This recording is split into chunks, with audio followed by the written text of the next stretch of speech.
two university students planning a computer programming lesson. First, you have some time to look at questions 1 to 4.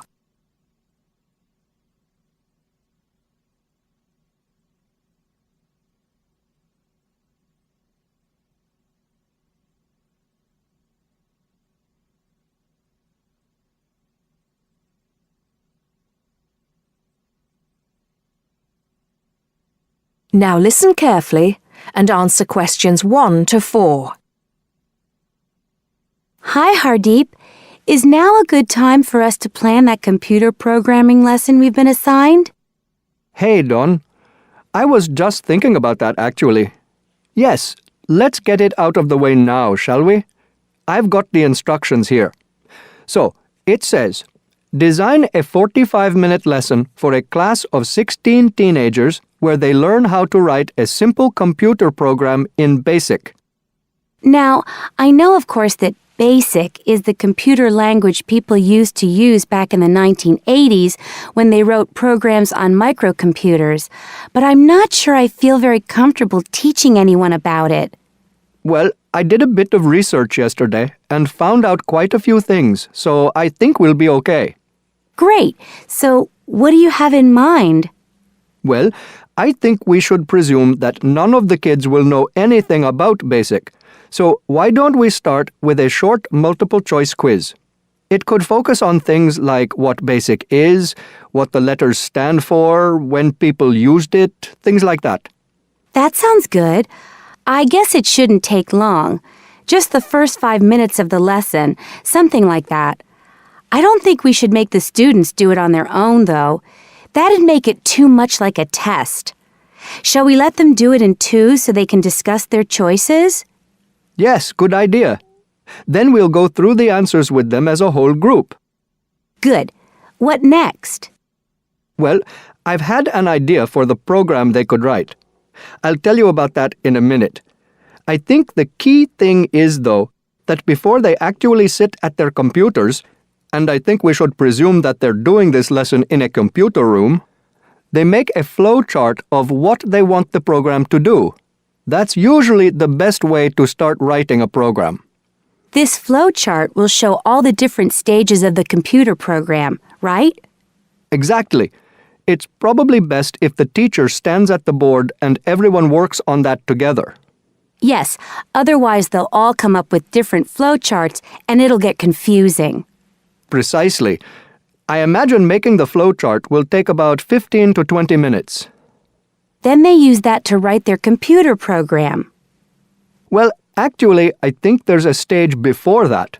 You see, the flow chart will be in English. They're going to need to be taught a few basic commands so they can write their computer program. Now I'm getting out of my depth. What kind of thing would that be? Well, for example, when you want text to appear on the screen, the command is print in capital letters, followed by the text you want to appear in double inverted commas. Oh, yes. I think I've seen that before. Right. So they'll need to be taught 5 or 6 commands before they use them to write their program. Okay, so how shall we do that? With the teacher talking to the whole class again? Well, we could, but it might be more fun to make it more like a competition, where there are a few teams competing against each other. Each team has maybe 4 or 5 people in it, and they have to do some kind of matching task. You know, they match the command print with to make text appear on the screen, something like that. That sounds good. Teenagers love competing with each other. Exactly. And then, for the final part of the lesson, they use their flowchart and the commands they've learned to produce the program.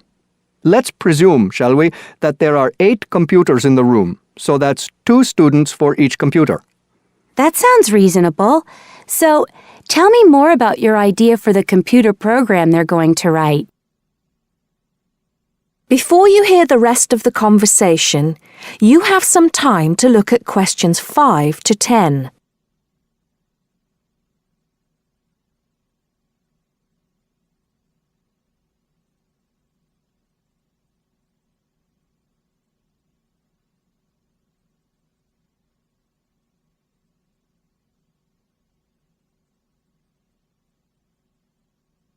Now listen and answer questions 5 to 10. Okay, so it's a very simple program. I've actually written it down here so we can go through it together. Okay, so the first line says 10 CLS. What on earth does that mean? Well, every line of a basic computer program starts with a number. They usually go up in tens, so the first line is 10, the second 20, and so on. And CLS is the command we use in BASIC to clear the screen. Oh, I see. So that's just telling the computer to start with a blank screen. Exactly. Then we move on to the next line. So this one says 20, print, guess a number between 1 and 10. Right, I see. That appears on the screen. It's not that difficult, is it, when you get the hang of it? Let's see if I can work out the next one. 30, input I. Oh, not sure about that. Well, all that's saying is that the person playing types in a number. Input is the basic command for type in, and I just means any number you like. Oh, okay. Then what happens next depends on what the number is. So we've got 40 if I is less than 1, or if I is greater than 10. Then print. Bad choice. Right. So if they type, say, 0 or 11, that appears on the screen. Exactly. And then this next line takes them back to where it asks them to type in a number between 1 and 10. That's line 50. I see. And line 60 says, if I equals 6, then print. Correct. Ah, okay. So if they've typed 6, they've got it right. And if they haven't typed 6, which is the next line, then try again comes up on the screen, and that takes them back to where they choose another number. It's clever. Well done.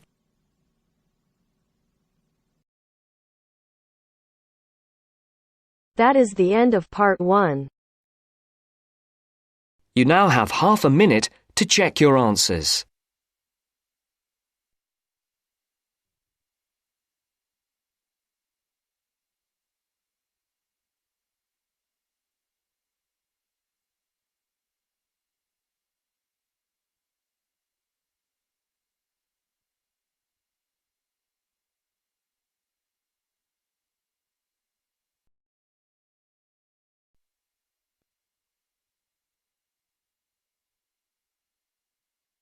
Now turns to part 2. Part 2. You will hear someone talking about travelling around New Zealand. First, you have some time to look at questions 11 to 15.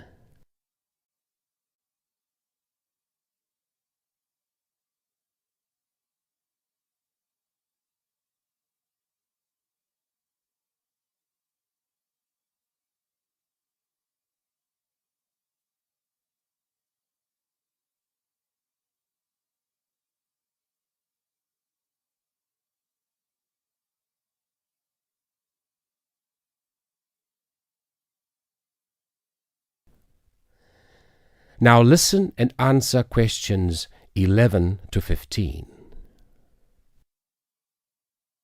When thinking about beautiful countryside or stunning views, it has long been accepted that Australia and New Zealand have few equals. What is perhaps slightly less well known is what these countries can offer to the avid train enthusiast. Both countries have railways which pass through breathtaking scenery in the utmost of comfort. In New Zealand, you can travel from the country's biggest city, Auckland, to where a third of the population lives, its capital, Wellington, on the longest passenger rail service in the country, the Overlander. Crossing 681 kilometres, the train winds through the lush farmland of the Waikato and up the Raurumu spiral onto an amazing volcanic plateau surrounded by native bush. On a clear day, you will be able to see 3 of New Zealand's most famous volcanoes, Mount Ruapehu, Mount Ngauruhoe and Mount Tongariro. The whole journey can be completed in 11 hours, but for those keen to see a little more of the country, the trip can be extended over 3 or 4 days. This gives travellers the opportunity of seeing the famous Waitomo Caves, relaxing in the mud pools of Rotorua, or skydiving over Lake Taupo. Moving on to the South Island, you can take the Transalpine through the Southern Alps, travelling from the South Pacific Ocean to the Tasman Sea. Climbing from Christchurch right into the Alps, this 223-kilometre trip is particularly impressive as the train passes through 16 tunnels before descending to Greymouth at the end of the line. Taking only 5 hours, this is a relatively short trip, but it is worth noting that this journey has been listed as the 6th most scenic rail route in the world. For those that are not so keen on mountains, the South Island has a second option, the Transcoastal. With the sea on one side and the mountains on the other, it again shows some of the best scenery New Zealand has to offer. Also taking 5 hours, one of the highlights of this journey is the opportunities for whale watching. The fortunate few that see whales are well rewarded, but there are more common sights which are just as enjoyable, such as penguins and seals.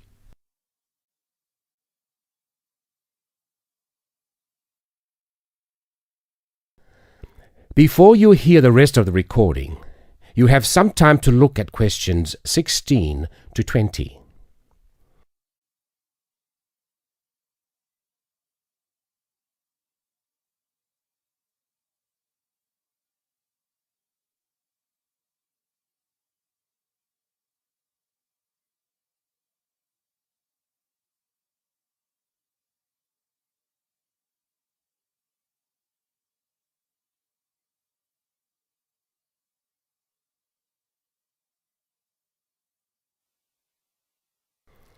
Now listen and answer questions 16 to 20. Although these 3 train journeys are undeniably breathtaking, some travellers prefer the longer journeys on offer in Australia. The Indian Pacific, for example, which travels from Sydney through to Perth and has been dubbed the adventure that spans Australia. With 3 nights on board, the train takes in the Blue Mountains and the Nullarbor Plains, and, as the name implies, the Indian Pacific shows you 2 oceans. This train journey holds 2 world records. Covering 4,352 kilometres, it is one of the world's longest train journeys. It also travels the world's longest straight stretch of railway track, 478 kilometres. For those who find these distances a little daunting, passengers can stretch their legs at a number of different stops, such as Kalgoorlie, famous for gold, and Broken Hill, first founded as a silver mine. If 3 days on board a train seems a little excessive, there are alternatives. The Garn, for example, which travels from Adelaide in the south to Alice Springs in the centre of the continent, taking 20 hours. Passing through Crystal Brook, Port Augusta and Woomera, this journey gives an indication of what life was like for the earlier settlers as they discovered the country. Along the way, you can also see the Iron Man sculpture, which was constructed by railway workers to commemorate the 1,000,000th concrete sleeper laid during the construction of the line. Finally, just a quick word about the Overland, which runs between Melbourne and Adelaide. As the first train to travel between the capitals of 2 states, it is a historic as well as relaxing way to travel, and is famous for being the oldest long-distance train journey on the continent. With so many memorable journeys to choose from, the only problem you will have is knowing which one to do first. That is the end of part 2. You now have half a minute to check your answers.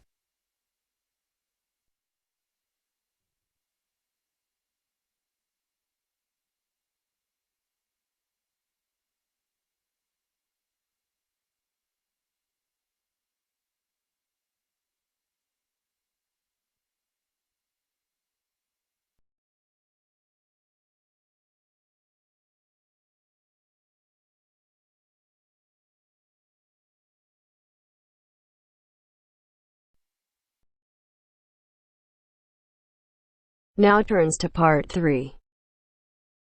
Part 3. You'll hear 2 students discussing a survey they have to write as an assignment. First, you have some time to look at questions 21 to 26.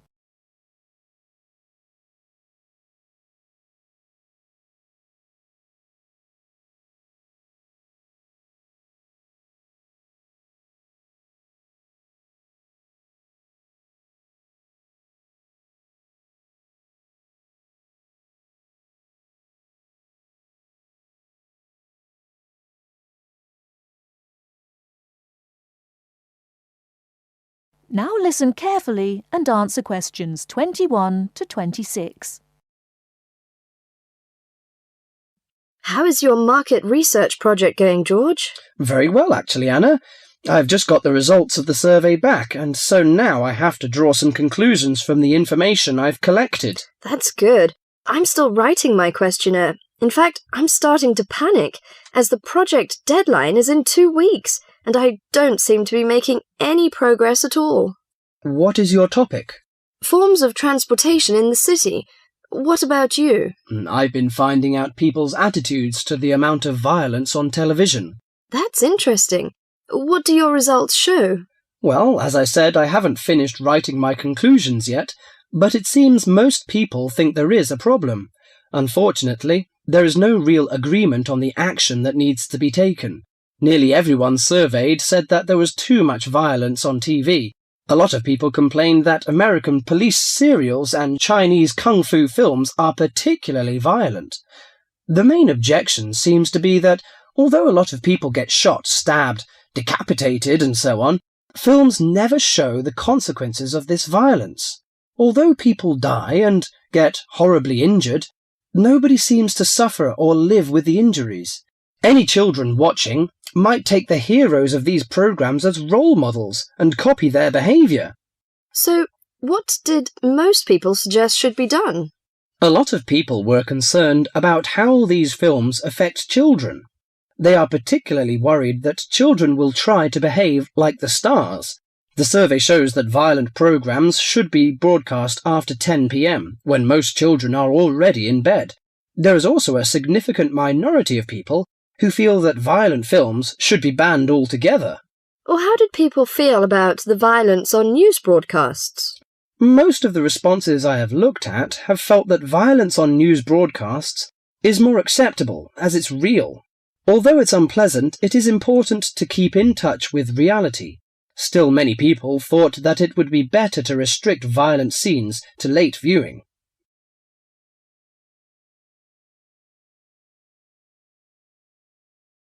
Before you hear the rest of the talk, you have some time to look at questions 27 to 30.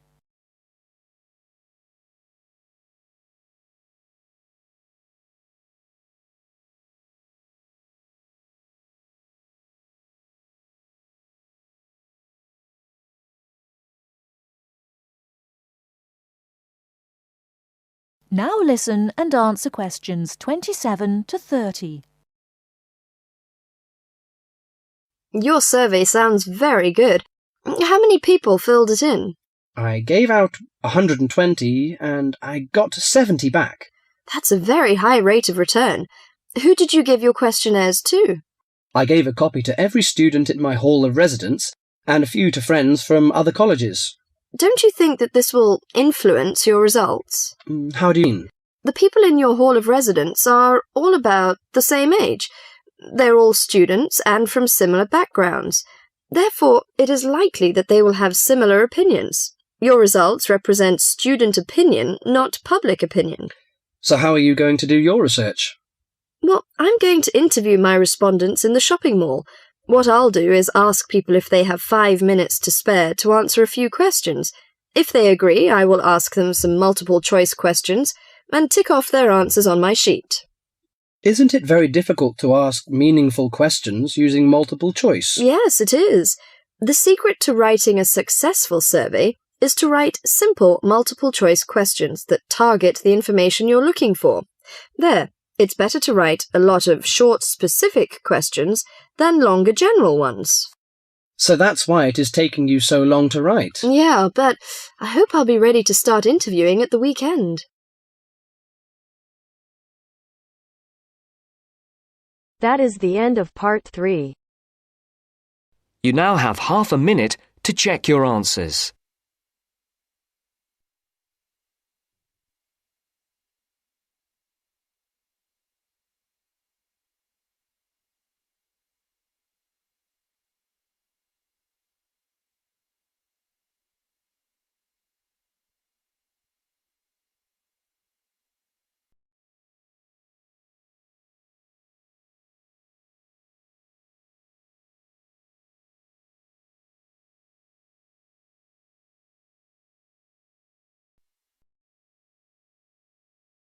Now turns to Part 4.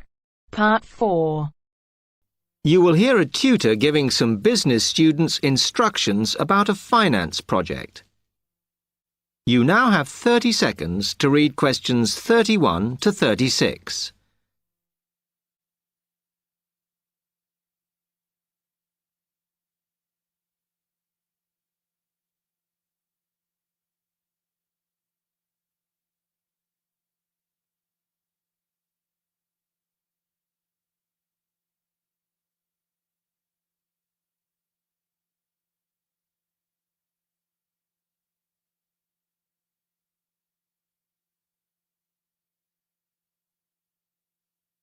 OK, can you quieten down, please?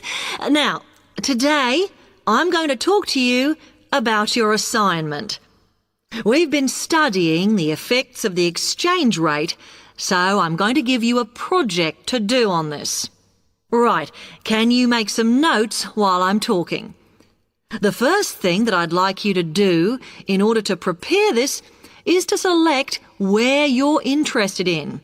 I mean, which country, and therefore which currency you're going to be operating in.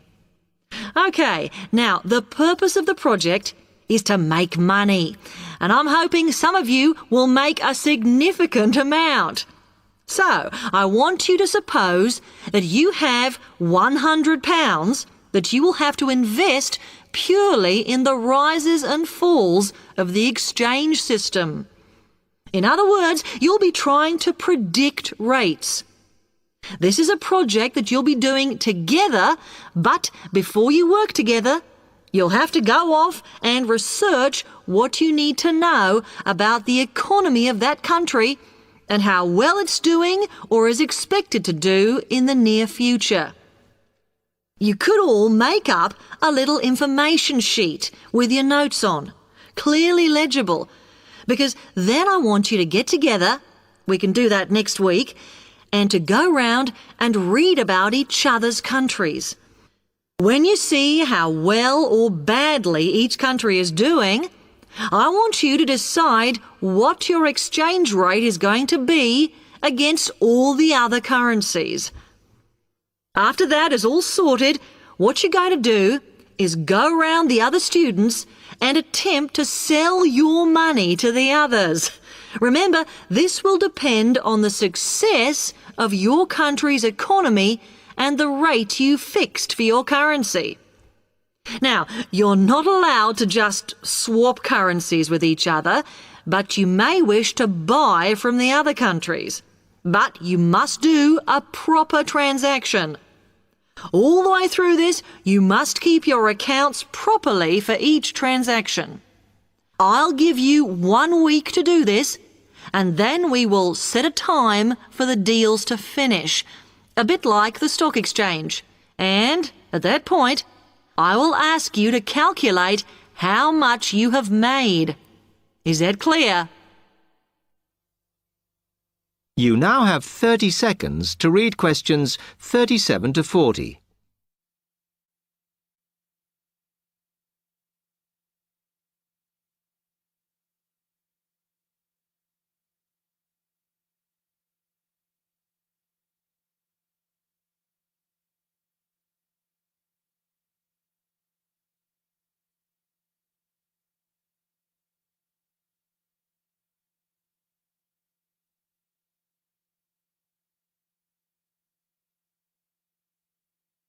OK, now before you begin that, there are a few things I want you to read up on to prepare. You need to look at the economies of the UK's main trading partners. I don't mean all of them, because that would be over 80, but just the 29 principal ones. There are summaries in the last 3 books on the book list I've given you. And so that you can practice applying the criteria on assessment I gave you, I'd then like you to focus just on one sector across all the countries. The most common one across every country is farming.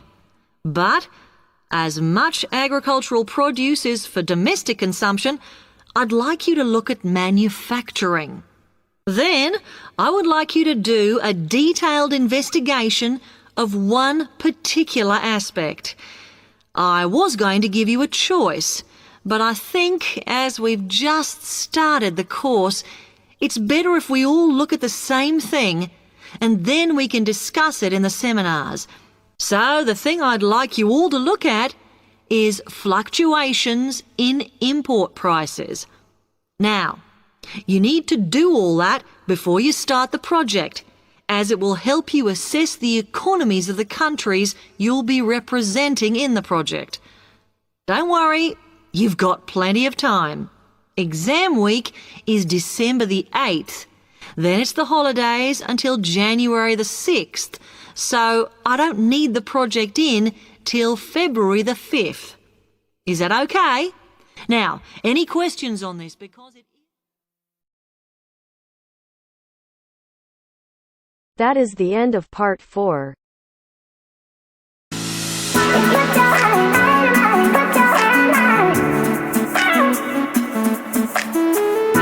It's